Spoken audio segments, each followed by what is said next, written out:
आज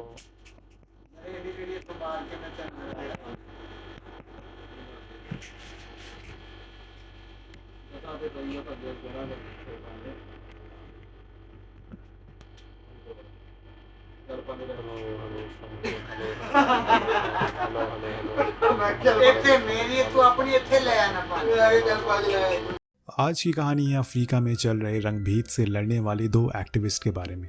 इनकी हरकतों से परेशान होकर गवर्नमेंट इन दोनों को साउथ अफ्रीका की सबसे खतरनाक जेल में बंद कर देती है, जहां से निकलने के बारे में कोई सोच भी नहीं सकता। लेकिन कहानी का मेन कैरेक्टर टिम अपने शातिर दिमाग का इस्तेमाल करके इस जेल से बाहर निकलने की कोशिश में लगा हुआ है। क्या टिम इस जेल से भागने में कामयाब होगा या फिर नहीं, चलिए जानते। तो कहानी की शुरुआत में हम देखते हैं कि 1970 साउथ अफ्रीका के लोग रेसिज्म यानी कि ब्लैक और वाइट को खत्म करने के लिए अपने हक के लिए सड़कों पर आकर दंगे कर रहे हैं।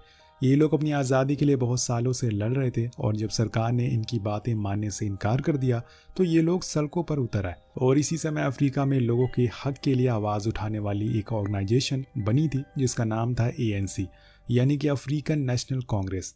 इस ऑर्गेनाइजेशन के साथ काम करने वाले दो एक्टिव जेंकिन और स्टीफन ली ने आंदोलन शुरू करने के लिए पैम्फलेट बांटना चालू कर दिया, लेकिन कोई भी इनकी बातों को सुनने के लिए तैयार नहीं था और इसीलिए इन्होंने लोगों तक अपने पैम्फलेट पहुंचाने के लिए एक अनोखे आइडिया का इस्तेमाल किया।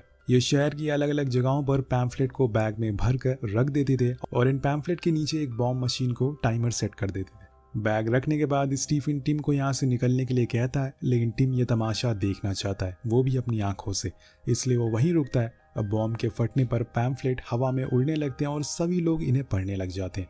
काम खत्म होने के बाद टिम और स्टीफन जाने वाले थे, लेकिन इससे पहले कि इन्हें अरेस्ट कर लिया जाता है, क्योंकि इन्होंने जो पैम्फलेट बांटे थे उनमें सरकार के खिलाफ आंदोलन शुरू करने की बात लिखी हुई थी, जो कि गैर